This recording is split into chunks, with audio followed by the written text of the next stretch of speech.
Jesu ndiye shamwari wedu, mtakuriwe zvitadzo, isu tinokomborerwa, unonzwa minamato. Tashaya runyararo, tinorwadzwa mumwoyo, kuti tisabvumira zvose kuna Jesuyo, kuti isu tinoyedzwa zvimwe zvetatambudzwa, tisarasa rudaviro namata kuna Jesu. Ndiye shamwari wedu, kokutakura dambudzo, unonzwa kutadza kwedu, vumira kuna Jesu, kuti tashaya masimba, taneta nemitoro, muponesi mubatsiri, vumira kuna Jesu.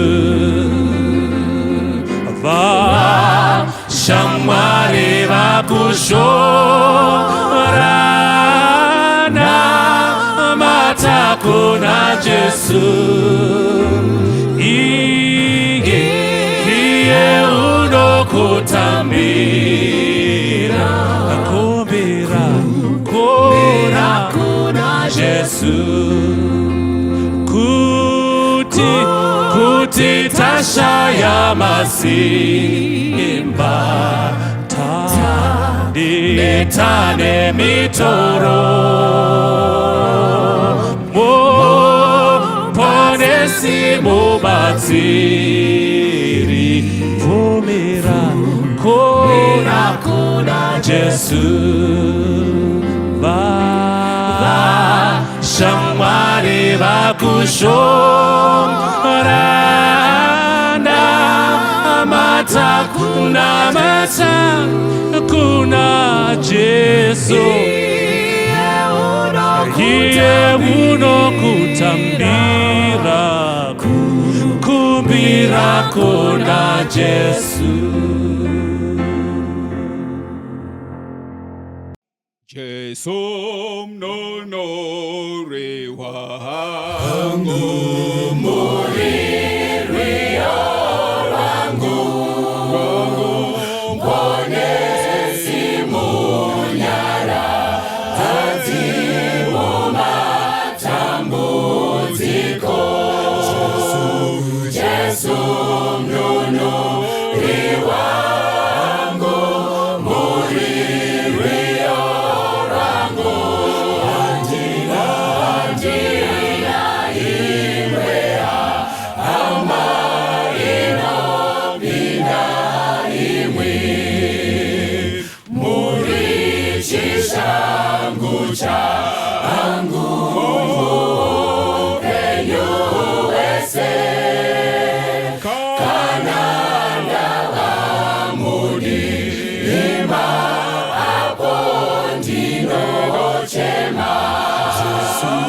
Jesu mnonore wangu, muririo wangu, handina imwera, hama inopinda imwe, tenzindo musimbira, shamwari yeyi,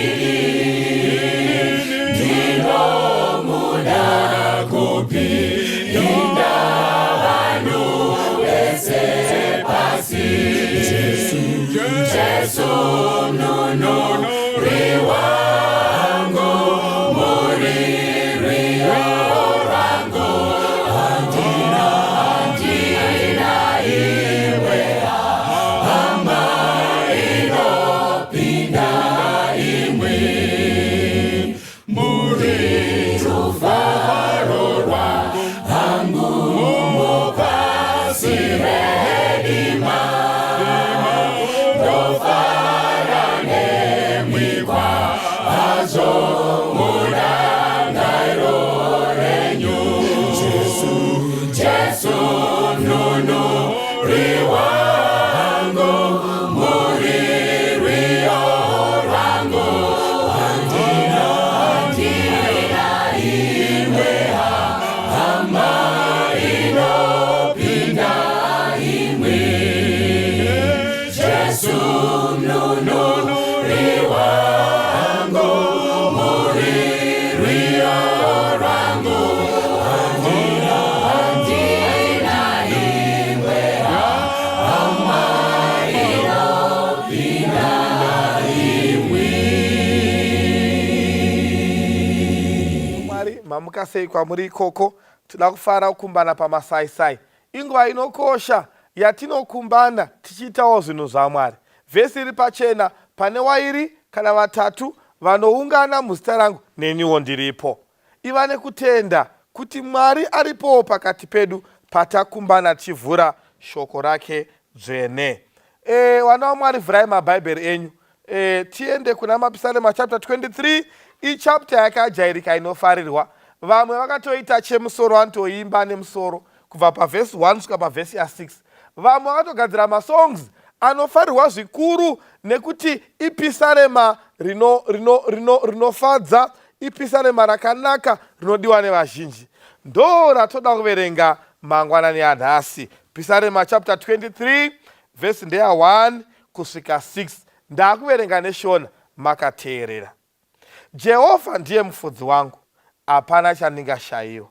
Anondivatisa pasi pamafuro manyoro, anondisesedza pamvura inozorodza, anoponesa mweya wangu, anondifambisa panzira dzokururama nokuda kwezita rake. Zvirokwazvo, kunyange ndikafamba mumupata womumvuri werufu, handingatongotyi zvakaipa, nokuti imi muneni. Tsvimbo yenyu nemudonzvo wenyu zvinondinyaradza. Munondigadzirira chokudya pamberi pevadzivisi vangu. Makazodza musoro wangu nemafuta. Mukombe wangu unopfachuka. Vhesi ya6. Zvirokwazvo unyoro nenyasha zvichanditevera mazuva ose eupenyu hwangu. Ini ndichagara mumba maJehovha mazuva namazuva. Chapter yatopera. Pisarema chapter 23 vhesi ya 1 to 6. David achinyora anobva ati, Jehovha ndiye mufudzi wangu. Inzwai vana vaMwari, David basa raaitoita raitova basa rekufudza. Ende paaitofudza makwai, iye aitoona Jehovha ariye mufudzi wake, iye ari zigwai ziguruguru manje. To see Jesus in your way, ndo ratori basa rake. Aitova mufudzi wemakwai, asi pakufudza makwai David aiona Jesu. Akabva atoona kuti ukama hwangu naMwari hwatovandudzwa nekuti ndaona kuti Jehovha ndiye mufudzi wangu. Sekufudza kwandikuita makwai, Jehovha anofudza upenyu hwangu. Iwe mubasa rako unoonawo Mwari here? Do you see Jesus in your day-to-day trade? Paunomuka makuseni uchitsvaira, unomboonawo Jesu here? Kusuka kwake zvivi mukati memwoyo wako. Paunosuka mapuleti uri mumba, unomboonawo Jesu here? Wamuofisi uchibata, tinoenda mumabasa naJesu here? Tikaenda kumabasa naJesu, tikaswera naJesu, Jesu anotikomborera. Saka David anoti Jehovha ndiye mufudzi wangu. Kutonyora, kutowana vhesi pabasa raanoita. Vakakomborera vana vaMwari vanoswera naJesu. Hanzi naEnoki, dai Mwari mabvuma ndifambe nemi. Hymn 33. Kufamba naMwari sezvakaita Enoki, kufamba naMwari on a day-to-day basis. Mifungo yose Mwari aripo, kubata kwose Mwari aripo. Ndo zvinotsvakwa mazuva anhasi. Kana Jesu ari mufudzi wako, hapana chaunoshayiwa. Muchaona kuti kufudza kwemazuva aya kwakasiyana nekufudza kwakuitwa mazuva ano. Mazuva ano mufudzi anenge ari kumashure aine kambuti, achirova mbudzi, achirova mombe, achirova mbudzi, achirova mombe, mombe dzichienda, iye ari kumashure. Asi mazuva aDavid, mufudzi anenge ari kumberi, makwai achiteera. Kureva kuti chigutswane chinogona kugumbura makwai chaitanga chaonekwa nemufudzi.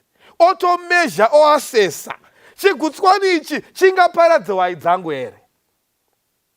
Akaona kuti wai hadziparadzike, wai dziri safe, chosiyiwa chigutswane chiripo. asi akaona kuti chikuswana ichi chakanyanya chinovhiringidza wai dzangu, chaibviswa. Saka wai vaigona kutonzwa dzichitofamba dzichibvunza kuti tine mufudzi here isu? Zvigutswani zvese zvakazara munzira umu timbori nemufudzi here isu? Dai dzaitaura wai dzaibvunzana dzega kuti mukamboti kuita here? Ona izvi minzwa yesei tiri kufudzwa mhando iyi, nzira yakazara minzwa iyi. Don't worry why. Mufudzi atoona munzwa usati wasvika, akatomezha akaona kuti iyi munzwa iyi haikutadzisi kutenda kwako. I may be preaching about the sheep, but I'm preaching about you. Dzimwe nguva unotoda matambudziko muupenyu, zvotokurwadza zvinokugumbura, oshaya kuti Mwari, ko muripi zvichiitika kwandiri uku? Jehovha ndiye mufudzi wako. Jehovha ndiye mufudzi wedu. Anotoona dambudziko usati wariona, obva agadzirisa oita zvinofanira kuitwa kuti ugofamba usingagumbuki, so that it does not materially affect your spirituality. Zvaibviswa zvekutswani. Munotomuka mai, moenda kubasa modzoka, motopinda mumba imba haina mbotsva. Munotobuda asikana moenda kuchikoro kana kunoona shamwari dzenyu muchitamba, modzoka muna mbodhumwa nemota. Kana mota 1 yakudhuma hapana. Asi mofunga kuti marodhi ese haana mota here? Ko zvidhakwa havisi kumhanyisa here mota murodhi umu? Sei wachengetwa usvika zuva ripere uri mutano? Jehovha ndiye mufudzi, unobvisa matambudziko munzira yedu nekuti anenge ari pamberi, makwai ari mumashure. Dzidza kuita gwai rinoteera mufudzi, ndokuti nzira ijeke. Saka zvikanzi anondivatisa pamafuro manyoro. Achinyora David zvikanzi anondisesedza pamvura inozorodza. Zvinhu zvakanaka izvi. Mafuro manyoro munhu wese anoada. Mvura inozorodza munhu wese anozvida izvi. Pavhesi 3 zvikanzi anoponesa mweya wangu. Chinhu chakanaka kuponeswa mweya wako. Anondifambisa panzira dzokururama. Zvese izvi zvinhu zvakanaka. Vhesi 2, vhesi 3 yakazara zvinhu zvakanaka. Zviri kuitirwei nhai David? Verenga pamberi pacho unzwe zvikanzi anondifambisa panzira dzokururama nokuda kwezita rake.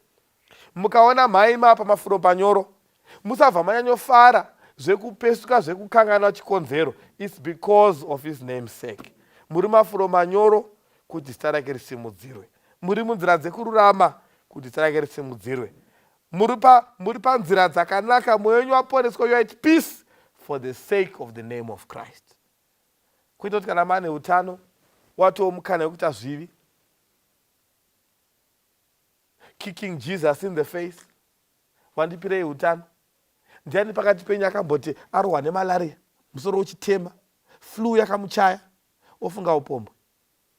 Ndiani pakati penyu akamboti gumbo raminyuka, ofunga kunoba? Kosei tichifunga zvakaipa kana Mwari atikomborera? Zvinhu zvakanaka zvinouya muupenyu hwenyu zviri kuuya kuti musimudzire zita raMwari. Kana salari yapinda musi wepayday kuti zita raMwari risimudzirwe. Hausi mukana wekuenda kunofochora. Ndakutofochora yese ndipedze.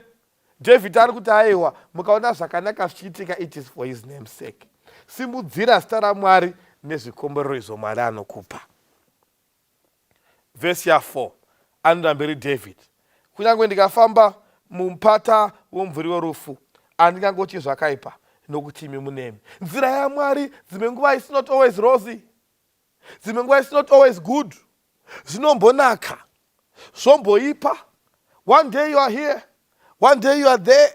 Zvinomboita sezvakurema. But even in difficult times, the God of the mountain is still the God of the valley. Zvakaoma zvichirema, hatifaniri kurasa allegiance yedu kuna Mwari musiki wedu. Ndo zvinotaura David pa 23. Inombopfuurawo nepakanaka nzira yacho. Kana yapfuura nepakanaka, rumbidza Mwari, do it for the name of God. Yombopfuurawo nepakaipa, usarasa Mwari kana zvaipa zvaakurema. Nekuti Mwari ndiye mufudzi wako. Jehovha ndiye mufudzi wako. The road that God leads sometimes takes you through the valley of the shadow of death. Do not fear. Nekuti Jesu kana aripo, zvese zvakanaka.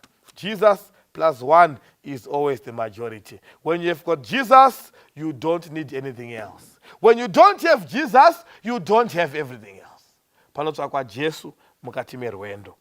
Anobva anyora zvikanzi tsvimbo yenyu nemudonzo wenyu zvinondinyaradza. Munondigadzira chokudya pamberi pevavengi vangu. Makazodza musoro wangu nemafuta. Nawo mafuta aya wana waMwari haisi vaseline, haisi olive oil, haisi mafuta ekubikisa, yanga ari medicinal, anga ari mafuta aibatsira chemical yaibatsira kubvisa mahwemisi mukati memakwai. Mukati mewhai mafuta aya it was a repellent yaidzinga mahwemisi. Even kuEaster nhasi zvichiriko makwai anobatikana zvakanyanya nemahwemisi. Rimwe hwemisi rinovava riri mukati, richivava gwai rinongonzwa kuti ndikuvaviwa. Ndavaviwa nhasi, gwai ravaviwa. Ndiani akutadzira handizivi, ndikuvaviwa mukati. Kuvava kwacho kuri kuitika mukati. Makwai avaviwa aimhanya padombo, onozorera padombo bhuu, rodzoka gwai roenda pamuti gwaa.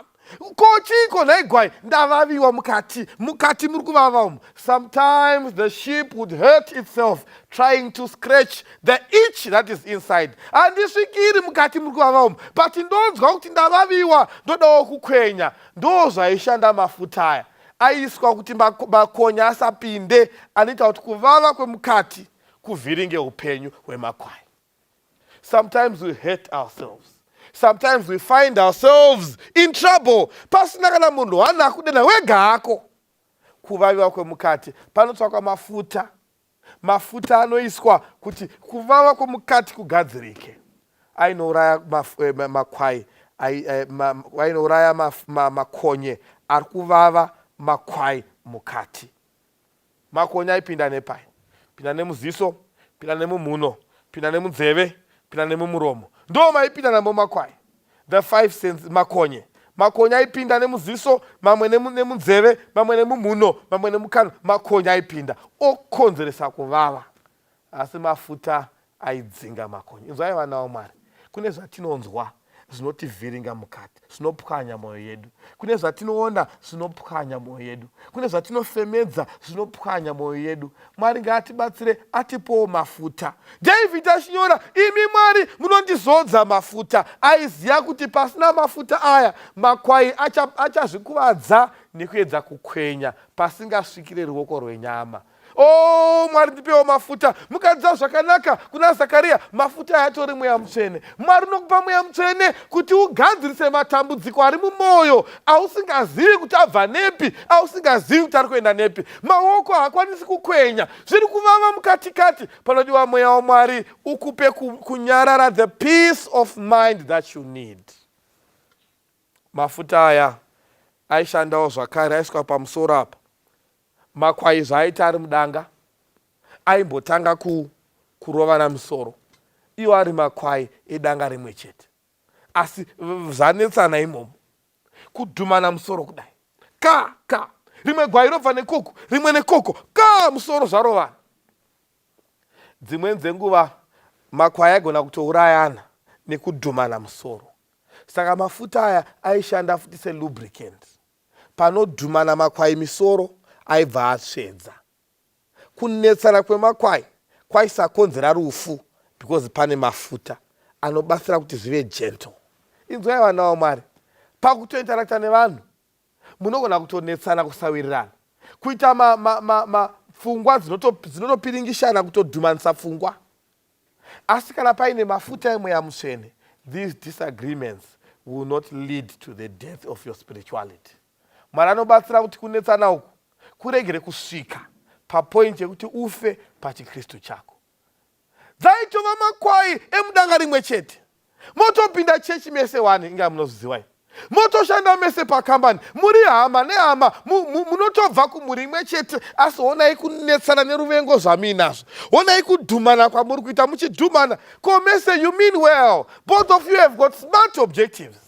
Sei muri kuvengana, sei muri kunetsana. David aribva ati pandiwa mafuta anobva kuna Mwari, anobatsira kuti pakusiyana kwepfungwa dzedu, pakusafarirana zvimiro zvedu, the differences in our personalities, when our personalities are clashing, let that not bring permanent damage to our relations.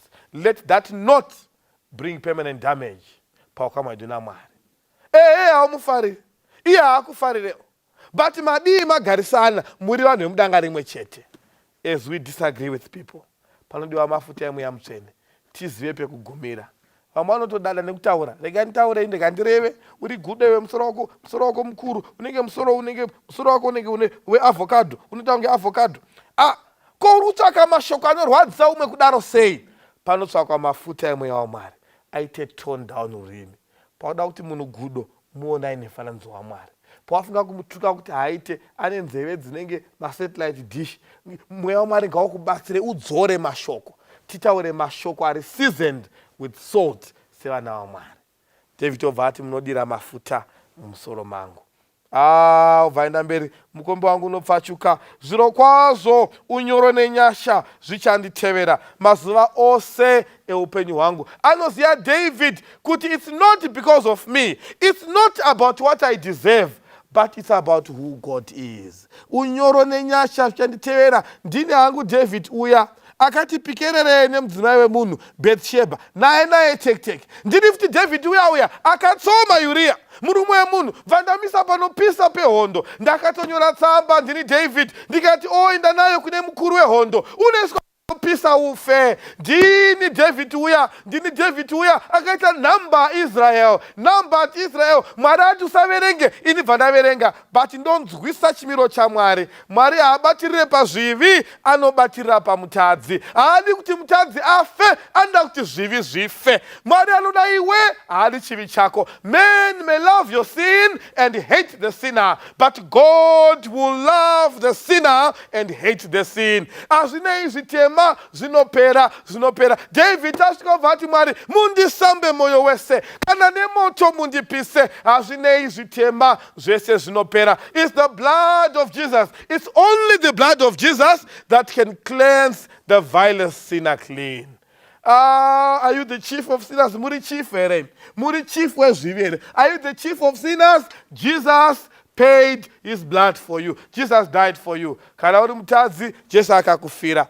The vilest offender who truly believes, that moment, pardon from Christ he receives. Nekuda kwa Jesu, David mutadzi. Nekuda kwa Jesu, David akashoreka. Nekuda kwa Jesu, David anonyadzisa, anotonyora muBhaibheri kuti unyoro nenyasha zvinonditevera mazuva ose eupenyu. Handizive zvawakaita kumashure kwako. Ngapasawanikwe chivi chinokumisa kuona chiso chaJesu. I don't know what you have done. Handizivi upenyu hwako, zvawakabata zvakawanda, zvawakabatiswawo zvakawanda. But tinoshumira Jesu ane simba rekusunungura. We serve a Jesus who can save to the uttermost those who come to him in faith. Otonyorawo saDavid pamunamato wako kuti unyoro nenyasha zvichanditevera mazuva ose upenyu hwangu. Kupedza wavati Mwari ndokupromisai chinhu 1, ndichagara mumba maJehovha kwamazuva namazuva, in the presence of the Lord. Pandobuda Mwari ndibatsirei ndifambe naJesu. Pandinopinda Mwari ndibatsirei ndipinde naJesu. Kana ndodya Mwari regai ndidye naJesu. Ndotaura mashoko nditaure naJesu. I want to be in the presence of the Lord forever and ever. Never mind pfungwa dzangu dzakaora, never mind zvipfeko zvangu zvakaora. Honai shamwari dzangu hadzite. Ndibatsirei Mwari. I want to live in the presence of the Lord. Kune nzvimbo izere runyararo pedyo kuna Baba. Nzvimbo isina chitema. There is a place of quiet rest near to the heart of God. Ko iwe une stress here, uri kushupika here, zviri kuramba kubalansa here, nhamu yakuchaya here. Pane nhamu inombokuchaya zviri kuti unoshaya kuti ndiri mupenyu here kana kuti ndafa. There is a place of quiet rest near to the heart of God. Kune nzvimbo yakanaka pedyo kuna Baba. Hanzi naDavid, Mwari ndokuimbisai, I will dwell in the house of the Lord forever and ever. Ndibatsirei Mwari ndigare nemi upenyu hwangu hwese. I want to keep a song in my heart. I want to go on God's errands. Wherever you send me, Lord, I will go. I want to keep a song in my heart wherever I am. Ndigare in the presence of the Lord kwemazuva namazuva. Ndokoka hama dzangu ateereri, garai in the presence of the Lord. Pauri pese muofisi mumba, uchifamba murodhi uchichovha bhasikoro, chero pauri uri mubhazi uri mukombi, inga una Mwari pauri. With Jesus in the vessel, you can smile at the storm. Anyway, with Jesus, you can safely go. Whatever comes your way, paina Jesu, Jesus will take care of that. Maranga ukumberai, muvene swarakanaka na Jesu. Amen. Hakuna makupinda Jesu. Hakuna neiwe, hakuna umekurapa wese, hakuna neume, anoziwa nena mo Jesu, anotungamira tese, hakuna umekupinda Jesu, hakuna neume, hakuna umwe mukuruje, hakuna neume, asianojita muduku, hakuna neume, anoziwane namo Jesu, anotungamira tese, hakuna umekupinda Jesu, hakuna neume, hakuna nguva asipo iye, hakuna neimwe, kana usiku rudo ruripo, hakuna neimwe, anoziwane namo Jesu, anotungamira tese, hakuna umekupinda Jesu, hakuna neume, hakuna umwe akamborama, hakuna neume, kana munyangazi amurambi, hakuna neume, anoziwane namo Jesu, anotungamira tese, hakuna umekupinda Jesu, hakuna neume, hakuna chipo chikuruje, hakuna nechime, angati nyini mushakudenga, hakuna neume, anoziwane namo Jesu, anotungamira tese, hakuna umekupinda Jesu, hakuna neume, anoziwane namo Jesu, anotungamira tese, hakuna umekupinda Jesu, hakuna neume. Dina muponesi ando shamisa, ando ndishamisa ini, ando ndiwika mubakore dombo,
tese anondikomborera, ndozadzwa nembiri yake.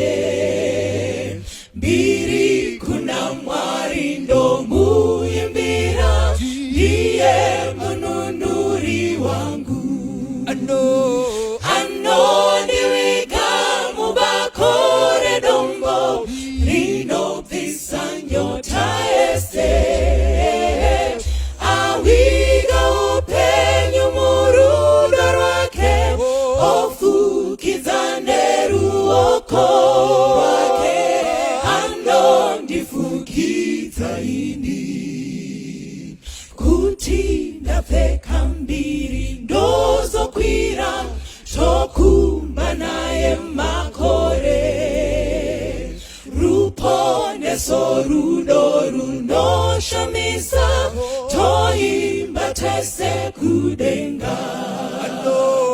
Anondiviga mubakore dombo, rinobvisa nyota yese. Aviga upenyu murudo rwake, ofukidza neruoko rwake. Anondifukidza ini.